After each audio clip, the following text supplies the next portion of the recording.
topic tonight is called the science of the self. So as we'll see now, yoga in its traditional form is very much concerned with the question of who we are, why we are here, where we're supposed to go. So all those big questions that people ask. And so we'll be delving into these things tonight from a very interesting perspective. So we'll start off by basically looking at the three aspects of our society. Say we are the spirituality, philosophy, and yoga society. So firstly, we'll look at what we mean by when we say spirituality. What does spirituality actually mean according to the yoga philosophy? Then we'll take a look at one aspect that's very interesting of this worldview that we get in the yoga tradition, that shows that everything is very much interconnected.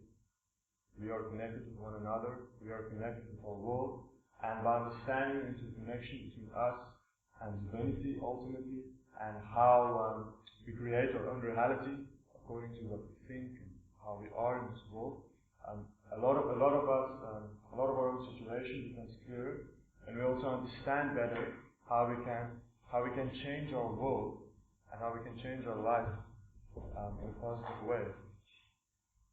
Then finally, we'll end up something that's very cool, a kind of yoga which is not so much stretching or jumping, but that is focused on sound, the yoga of meditation. We'll do some practical meditation on sound. So, when we say spiritual, what comes to mind? These days,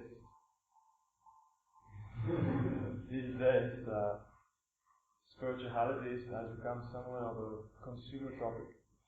So many different people use the term in so many different ways. So what does it mean actually to say spiritual? Is it spiritual to, are you spiritual if you say on Facebook your religious beliefs? Spiritual? Or are you spiritual if you can move stuff with your mind or walk over hot coals? Are you spiritual if you can use the secret of the law of attraction to manifest Ferraris and all kinds of cool job opportunities? Is it spiritual to do energy healing and these kind of things? Or is spirituality an outdated part of the human being's existence? Is it something that was part of our primitive past that sort of gave us an evolutionary edge, but these days it's not so much necessary, and those who are going to evolve to the next level are those individuals who realize that we should shake off our spiritual past and progress to an enlightened future where it doesn't really matter so much. So what I'll present to you tonight is the idea that spirituality, in its proper form, is neither outdated nor is it irrelevant. It's not something that we have outgrown, a problem that we have solved, and nor is it really something that you can get around. Really understand what spirituality is and what the origin is of the spiritual search of the human being. You see that you can't really escape it. You see, spirituality starts off with a mystery. It's a question. Spiritual search of the human being starts off with a question that comes from a part of our existence that's not very foreign to us. It's not a far-out mystery. It's not something that we see in the stars outside. It's not something that only a select few very intelligent people in some kind of laboratories somewhere in Switzerland, they ponder on this kind of mystery. Actually, the mystery that gives rise to spirituality and the spiritual search of the human being is something that is very central to our day-to-day existence. It's something that is so close to who we are and how we live in this world that you can actually see it even if you close your eyes. So I want you to please close your eyes for a moment. Close your eyes and sit up straight. Sit up straight with your spine straight. And then I want you to direct your awareness inwards. So just become aware actually of what you see. Usually about 90% of our awareness is just caught up in the pictures and the forms that you see in the world around us. The advertising industry exploits to its fullest extent. But now I want you to become aware of what do you actually experience if you just close your eyes and sit still for a minute.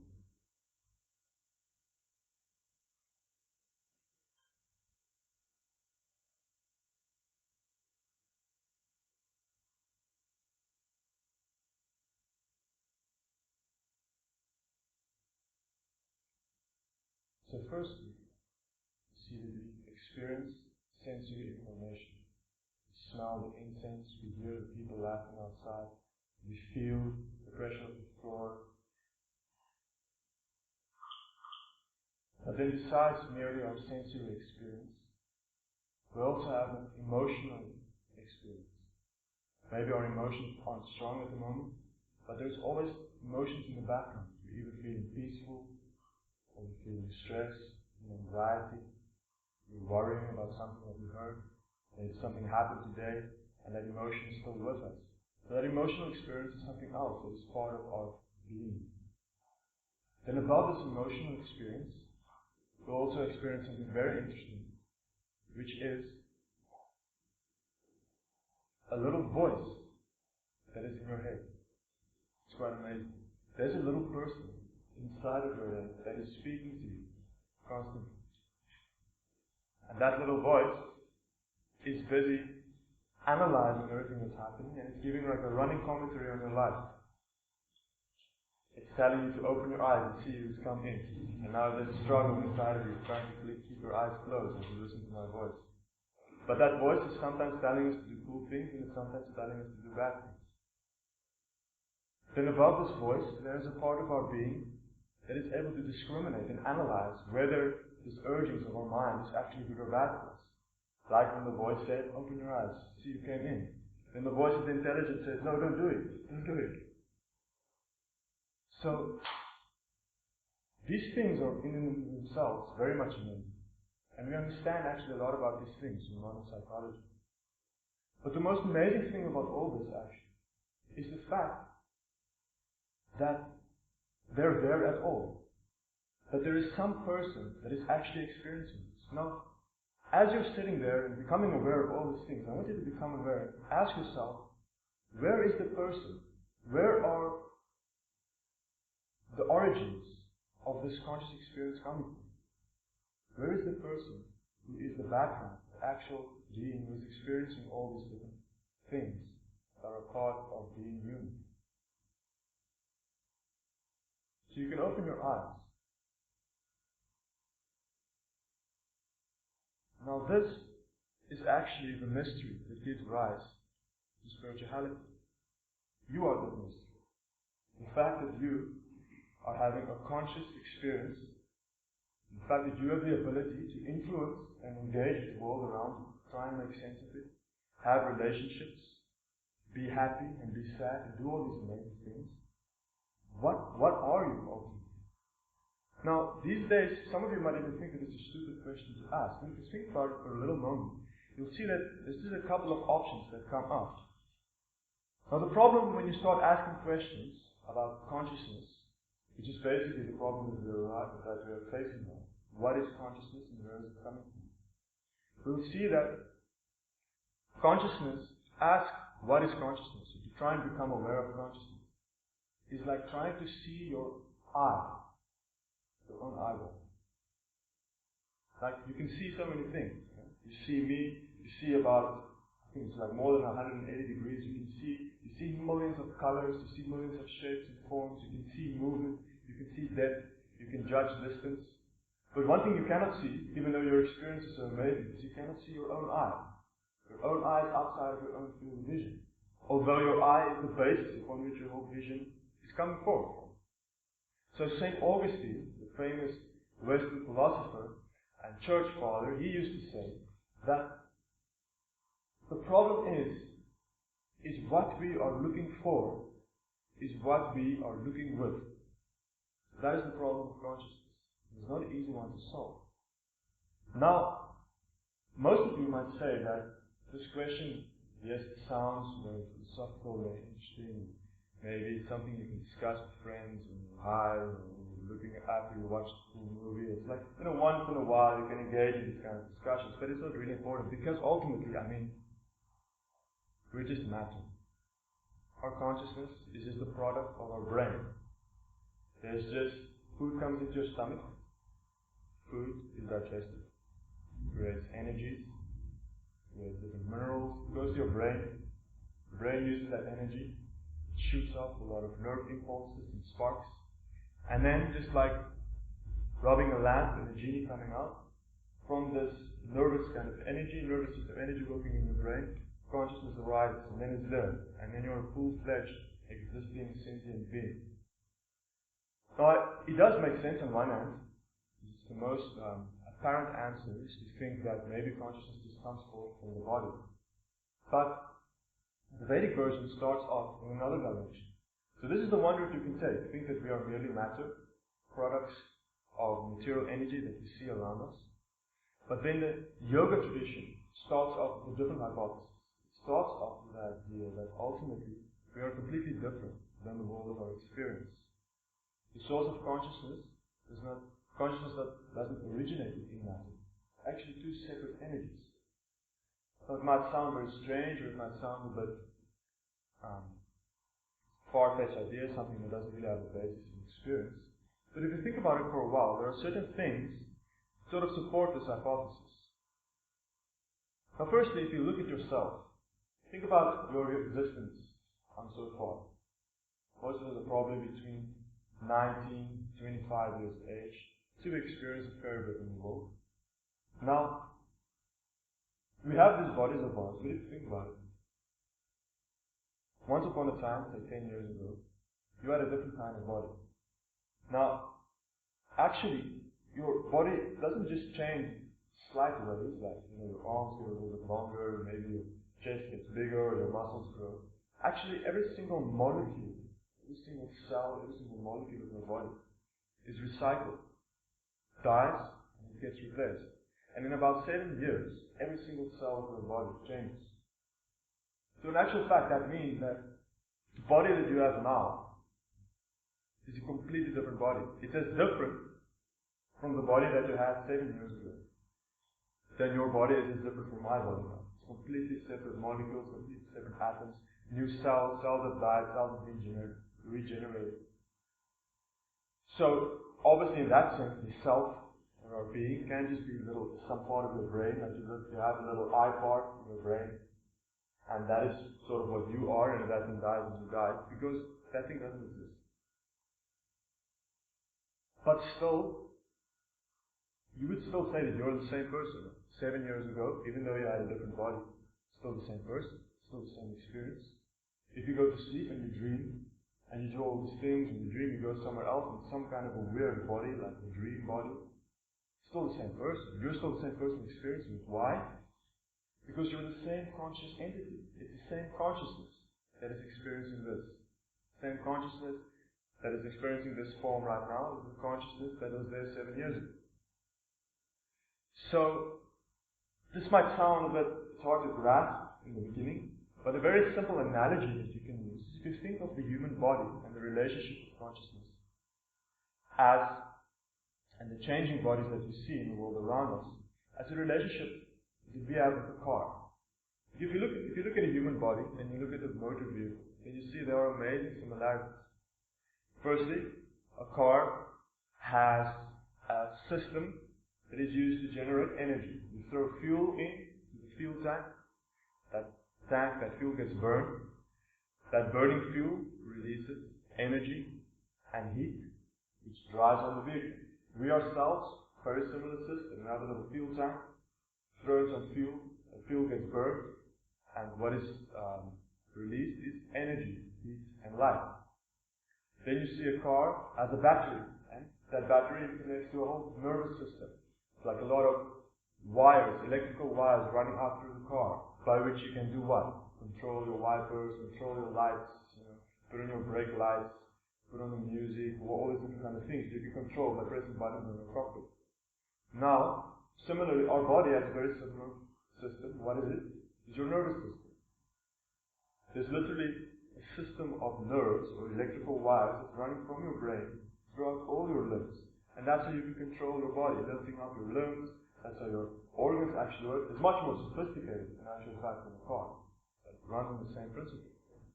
We see that a car has an exhaust system where a lot of fumes come out, and we also have a similar kind of system. But one thing we see with a car is that a car has a seat for the driver. But the car is one thing, and the driver is a completely separate thing. The driver actually steers the car, it moves the car, and the fortune of the driver and the fortune of the car is very much interrelated. But you see that ultimately a car is dependent on a person to steer it and move it, to make decisions and to power it. Otherwise it's just a car. Otherwise it's just a piece of matter. Our body is exactly the same thing. See, for example, the difference between a dead body and a living body. If I had a heart attack right now, touch wood, and I fall down on the floor, think about the amazing difference that it would be between me as a living body and a dead body. It's quite extraordinary to think about. And if anybody, I hope none of you have, if you've ever seen someone die, it's quite an amazing experience. You can literally see, they talk about, you see the life leaving someone. It's like you can see the body go limp. And then what do we say if we see someone has died? We cry. And what do we say? We say, he's gone. She's gone. Who's gone? Where is he gone? He's still right there. The body's still right there. So who's gone? So we see that ultimately we understand intuitively that there is a difference between us as conscious beings and us as these human bodies. It's very interesting. It's very revolutionary. Now, obviously, this is not a very interesting question. This is not a very simple question to ask and a simple question to delve into. So what we do as a society is we explore. We explore this idea of the self conscious being separate from matter through the Vedic culture of consciousness. So what does Vedic mean? Vedic refers to the collection of texts and the culture originating in ancient India, that we all know that's where yoga comes from. The whole yoga tradition is rooted in ancient India, and from there you have this massive volumes of Sanskrit texts that's thousands of years old, and there are a lot of things described. The science of yoga as we practice it today, all these different asanas and things that you do in line, afterwards, lying on your back and feeling awesome, you get up. The science of meditation, of breath exercises. The science of Ayurveda, science of healthy living, diet according to each individual body type, which we'll be getting into on Tuesday if you're interested in that kind of thing. It's all in this Vedic tradition. But the Vedic tradition is rooted in this very simple idea that consciousness is most important. Consciousness is the most important thing, and it's separate from matter. And to understand the relationship between consciousness and matter, the relationship between one conscious being and another conscious being, and the relationship between the minute conscious being and the supreme conscious being, that is the ultimate goal of yoga. So yoga literally means to connect. So we are not a New Age or a Buddhist or whatever society. We're definitely presenting things from a specific tradition. But the purpose of these meetings is to act as a platform of discussion. You'll get confronted, or you'll engage with, a tradition that is thousands of years old, and that has very interesting ideas and very interesting thoughts, and you can use that thoughts and think about it, encounter it, and think about how do you think about these things, and then see where it takes you. Together we'll grow, and we can explore these things, because we see that the Vedic culture is a culture of consciousness. Imagine a whole culture that is built upon this idea of a fundamentally different idea of the self, of who we are and what our purpose is, or why we are in this world. Now some of you might again be thinking, skeptics among you, this sounds all very interesting. I don't really care about what people say thousands of years ago. Because you see, I have to study now, and I have to make money, and I have to live in this world, and I have to eat stuff, and I have a girlfriend, I have a boyfriend, and we have a relationship. So I have a lot of more immediate needs that I have to think about. Now, the cool thing about exploring spirituality from this angle is that we need to realize that the answers to these questions, the answer to the self, and who we are, is important to just live in this world. Because you see, life in this world is created in such a way that you're forced to make choices. Every single day you have to make choices. You have to make small choices, like between choosing what you're going to eat for breakfast, or you have to make big choices, like what are you going to study, or who are your friends going to be, or what are you going to do on weekends, how are you going to spend your time, are you going to be lazy or productive, are you going to live here or live there, or do this or do that. So many choices coming up on a daily basis. Now, choices are always made in reference to the self. Who you think you are determines what you think will make you happy, and what you think will make you happy determines the choices you make. It's a very simple equation, but that's all it is based on.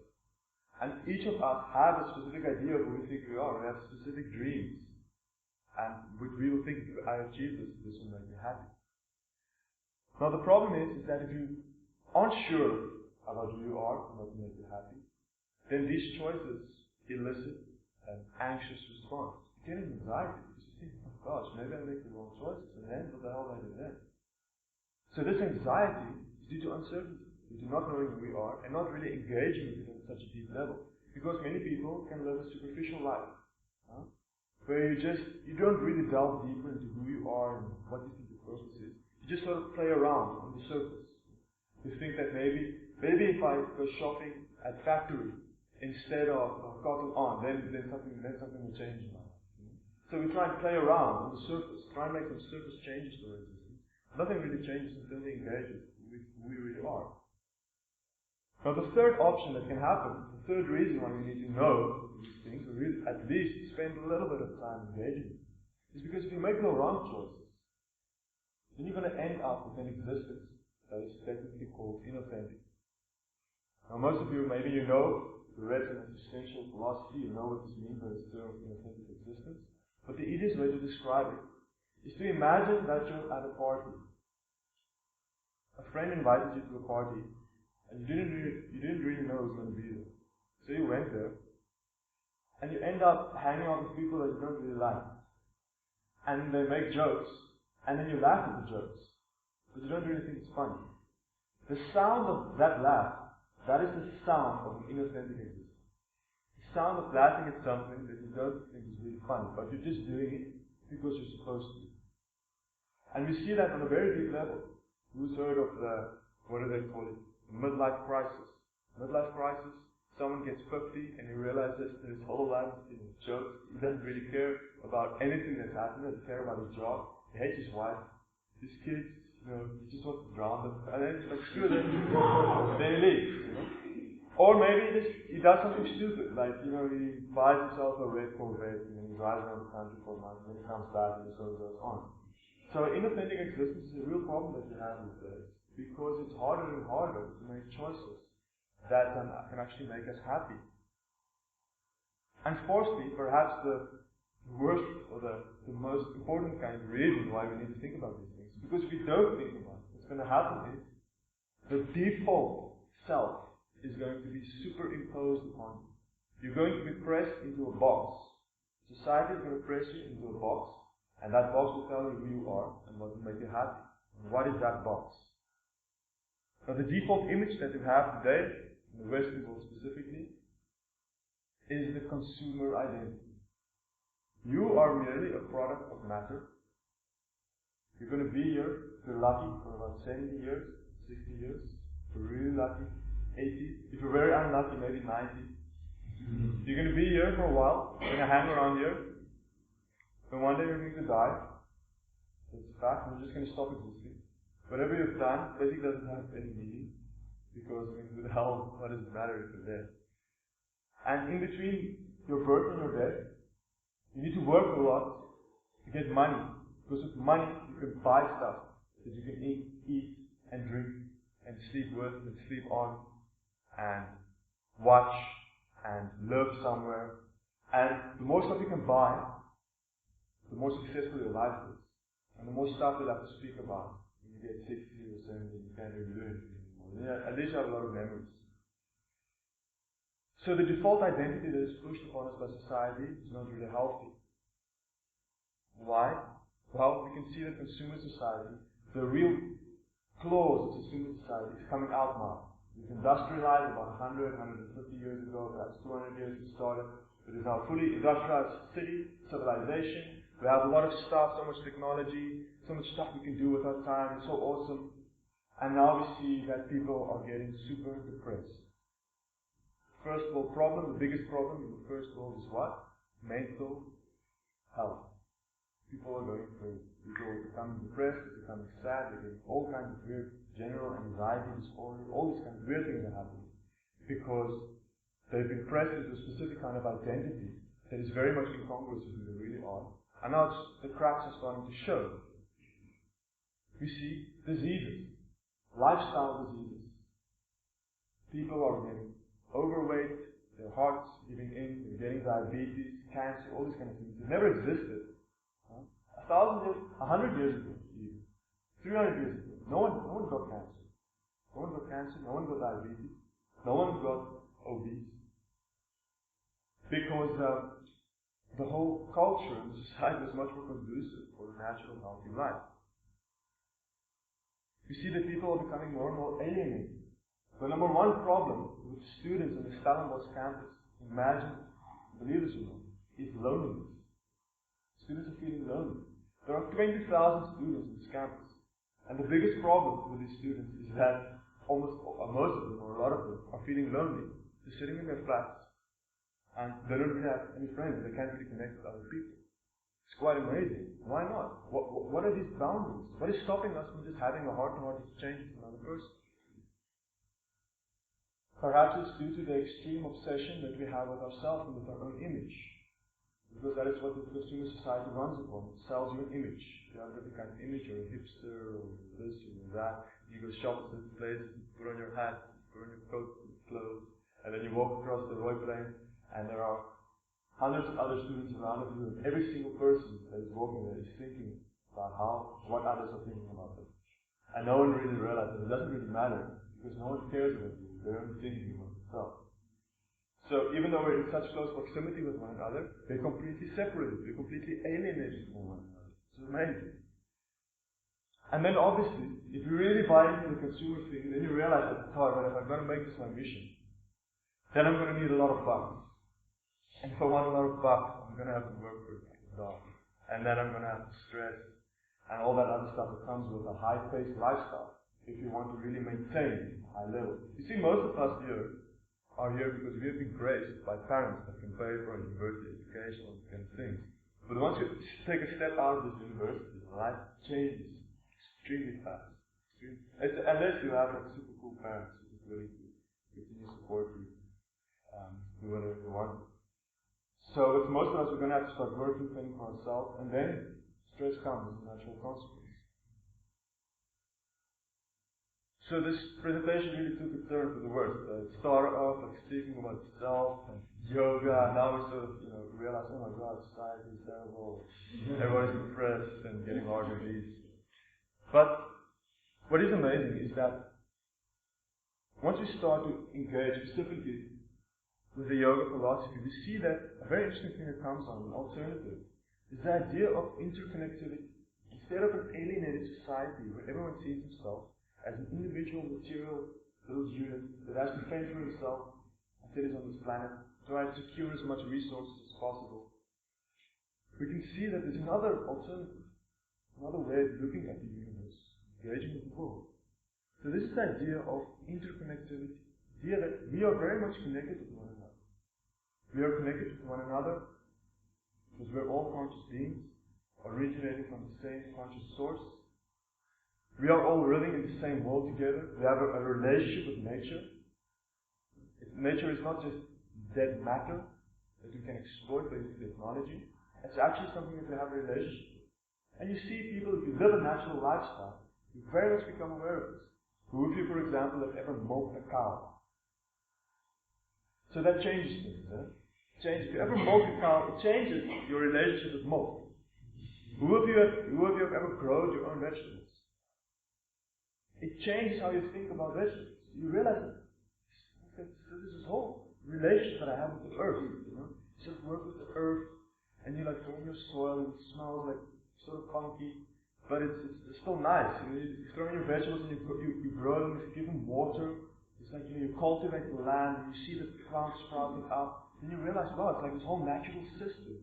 You realize you become much more aware of the seasons. You realize, well, when the season, who of you actually know, when does winter start? What month does winter start? June. So we're not even aware of these things. Who of you know, when is the next full moon coming? Right. But you guys, you're the yoga guys, so that doesn't count. So most people don't even know. We don't even know how the natural cycles are flowing, but these things are influencing us. If you know a little bit about Vedic psychology, the yoga psychology, you realize the effect that the moon actually has on your mind. Any of you know that? Did you know that the moon, the cycle of the moon, has a huge influence on your mind? You can check it out next time. Go out, this coming full moon. Well, maybe I shouldn't say it. If you happen to go out to a pub or somewhere, like go partying, this full moon, check the difference. Write it in a little journal, how the atmosphere is, how the people are reacting, and then wait for the next empty moon, wait for the next dark moon, and go out again and see the difference. There. Even Western science has proved that, for example, our fingernails, our hair, everything grows faster when the moon is full. Most vegetable farmers actually harvest their vegetables when the moon is full. We can see the sea, the tides. So the thing is, we're living in a very complex universe that is very much interrelated. And we as a human species, for the last 100 years, come up with this absurd conclusion that we are at the pinnacle, at the top, we have developed, and now we are the masters of the universe. And then we can do with this universe and change around stuff and do all kinds of things and make it better. Actually, that's not the case. That's not the case. At Tuesdays, we'll be getting into Ayurveda, a science of healthy living that is made according to this principle. We will understand, for example, how our digestive system is connected with the sun. The sun is the source of energy in this universe, and your digestive system, the stomach, is the source of energy in your body. And these two things are related. Your metabolism is the strongest when the sun is at its peak. At 12, at noon, you can digest the strongest. So then eat your biggest meal.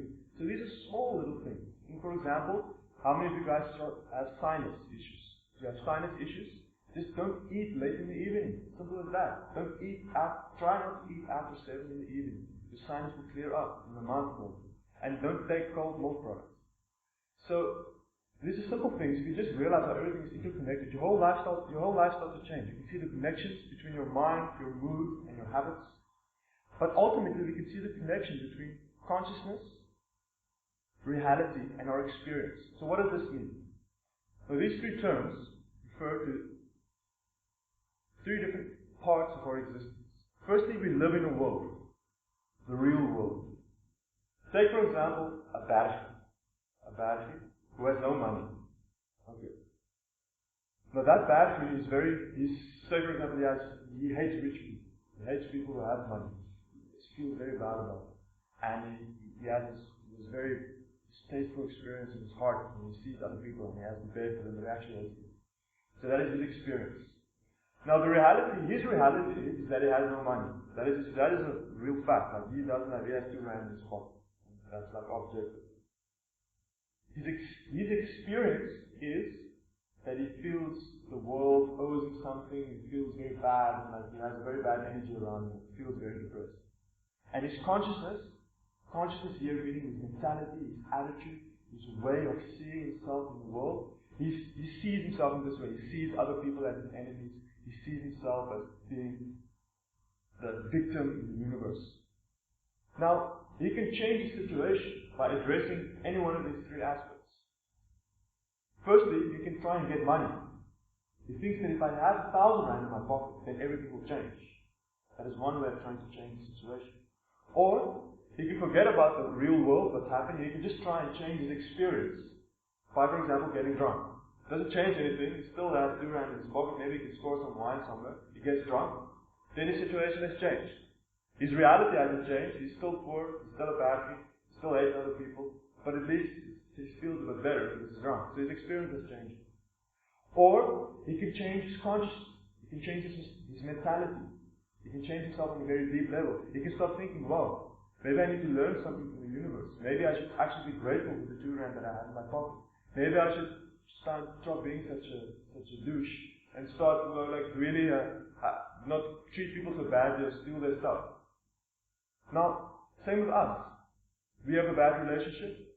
What do? We can either try and change our reality, get a new partner. We can try and change our experience. Maybe we can go away for a weekend. Same relationship, same variables, at least if we go somewhere like the ocean and you feel better when you're with one another. Or we can try and change our consciousness, try and change how we see the relationship. Think, well, actually I'm not in this relationship just to exploit this other person, I'm actually here to serve this person and to help him grow to be a better human being. Now obviously, all these 2 things are very much interrelated. If you change your reality, your experience changes. But the real key to changing your world is by very simply focus on your consciousness. Don't try and worry so much. You can change your reality, work with it. You can try and change your experience, get a nice situation for yourself going, whatever. But really put some focus and energy into changing your consciousness, changing how you see yourself, how you see the world, and how you relate it on a very deep level.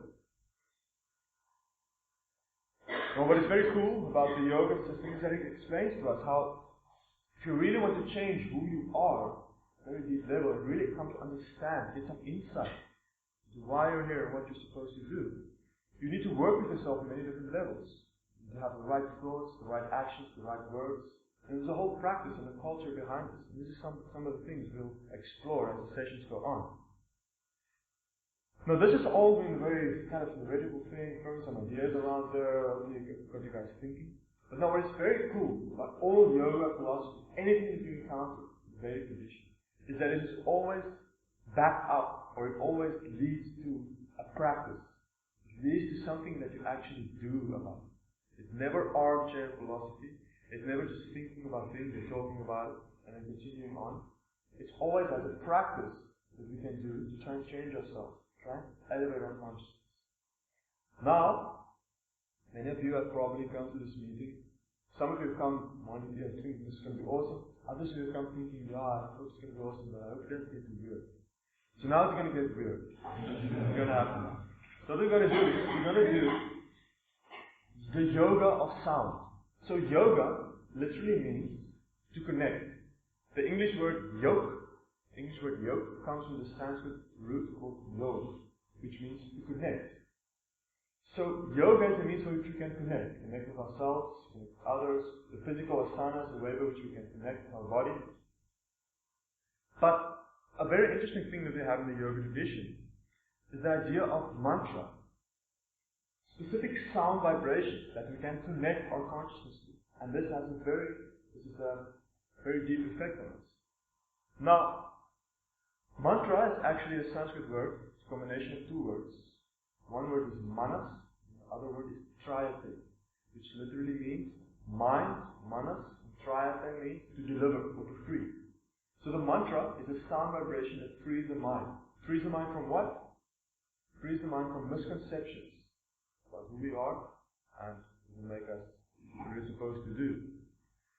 So what we'll do is, mantra is usually chanted in unison. It works much better. So we're going to chant a very simple mantra, probably something you know, the mantra Om. So next meeting we'll chant a different mantra, but this is a very simple mantra that we can start off with. So Om is a very interesting mantra. According to the yoga philosophy, it is the original sound of the universe. Wow, this sounds fun. So it's the background sound. It's the sound from which everything. It says that the universe was created with sound. Sounds a bit, what does that actually mean? Sounds a bit metaphysical or whatever. But if you think about it, many of us know a bit of science. What is science? And science says ultimately everything that we see is what? Everything that we see is just atoms vibrating. Even this seemingly solid items, all that it is energy that is vibrating at a specific frequency. We all know that. Emotions, what is it? It's just emotional vibrations. It's just movement. That's all it is.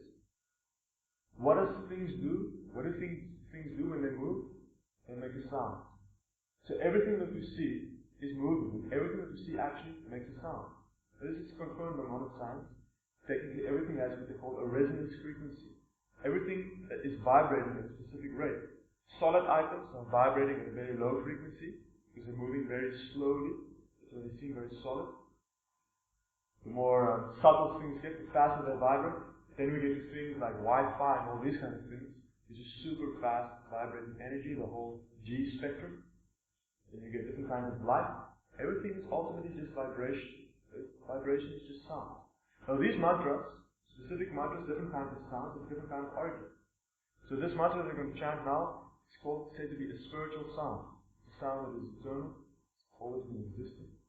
And if you can connect with this, ultimately it is a representation of the supreme source of consciousness, which we'll be getting into. Now, all these ideas, you can chuck it away, forget about it. We're going to do some science now. So we'll start off, chant this mantra. Now, very simple. All you have to do, it's very cool, is you don't have to believe any single word that I've said right now. You can So you can think I spoke about nonsense. This is weird yoga guy sitting in front there, I don't even say. But you can test out this mantra and see the effect it has for yourself. All you have to do is you just have to listen to it. You just have to listen. The mantra is very simple. Basically, it's just this.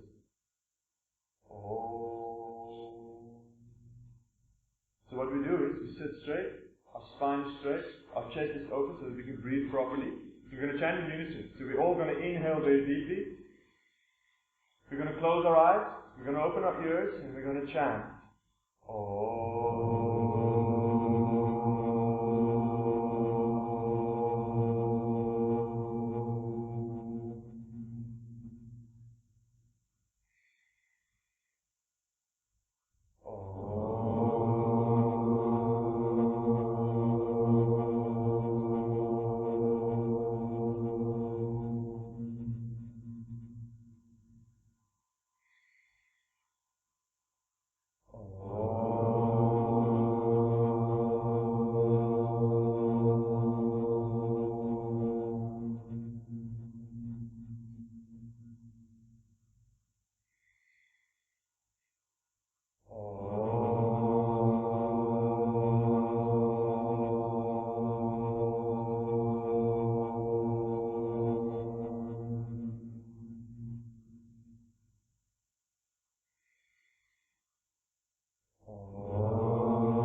Consciousness.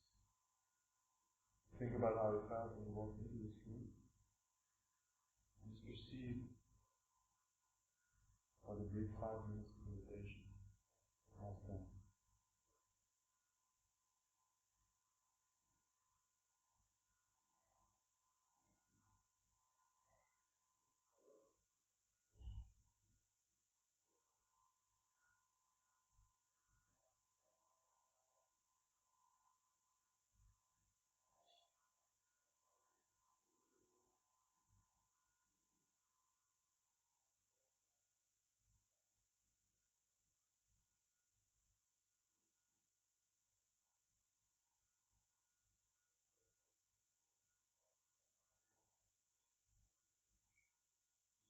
So it was the first time someone meditated today? The first time they meditated itself? How? But it's different, eh? It's working with your mind. Start meditating and you see your mind jumping. The meditator's challenge, what happens is, you say, okay, now I'm going to concentrate on this thing. And then the next moment, you're like thinking, what's going to happen? Like, oh, how did that happen? Then you have to bring it back. Yes. My question is, like, trying to, like, you know how it's all about, like, to change your perspective, like, you change your mind to do something more, you know, something, you know. Yeah. How do you, like, every day, like, say you're in school and stuff like that, how do you, like, remind yourself, like, to, like, chillax and be cool? So ultimately, you really want to change who you are, or to develop, rather, it's maybe a better word, develop your consciousness. Then it boils down to, in one sense, what you do between the time that you get up in the morning and the time that you take breakfast. You see, what happens is that how we react or respond to the world, It's one thing to sit here, feel all spiritual, sitting with your spine straight and well disposed, and breathing and chanting Sanskrit mantras. Another thing, we're at work, and boss does something, or you're irritated to someone, or whatever. We know the thing. One thing to think about it, it's one thing to then, in actual fact, in the battlefield of life, to then react properly, see things from a proper perspective. And what happens is that ultimately, your thoughts is like, we said, vibration. It's like a little vibration, momentum that you've got in your mind, like a specific flavor. So that is the cause of all the years that we've been living. We've been taught so many things, we have reacted in many different ways, habituated patterns of action. Now if you want to change that, it takes some effort to then put in a different vibration. But it basically boils down to this. You have to decide, how do I want to vibrate? What frequency do I want to resonate? Then you have to work on associating with that frequency as much as possible. It's like you listen to a song. You listen to a song, it's like your favorite band brings out a new album. This is one song, you just like, you roast that song. Like you listen to it when you're showering, when you're eating, just like things playing constantly. What happens when you go to bed that evening? You close your eyes. It's still there, it's pumping, it's still going in your mind. So that sound, you've associated with that sound, and that sound has a specific momentum. But if after a week, you don't listen to that song anymore, what's going to happen? Something else is going to come. But if we really start meditating, you can serve out to you. If you really start meditating, connecting with something, a higher frequency basically, a higher vibration, a spiritual vibration, reading spiritual books, chanting sacred mantras, or meditating on something, then what happens is that frequency steadily starts to change. Now it takes a while, like anything, to make that transition, but if you stick to it, and ultimately the best time to do it is early morning.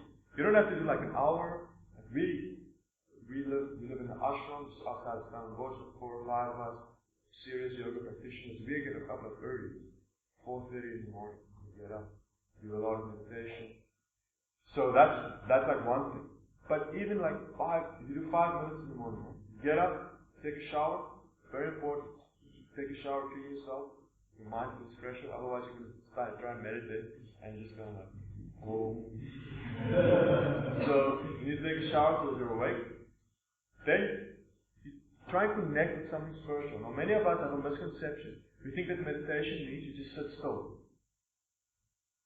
Close your eyes and just breathe. That's good. That's a good thing. Because you're not meditating on something bad. You're not connecting with a bad frequency. You're connecting with no frequency. It's better. It's better connecting with nothing. It's better to get up, to sit for 10 minutes, to think of nothing, than it is to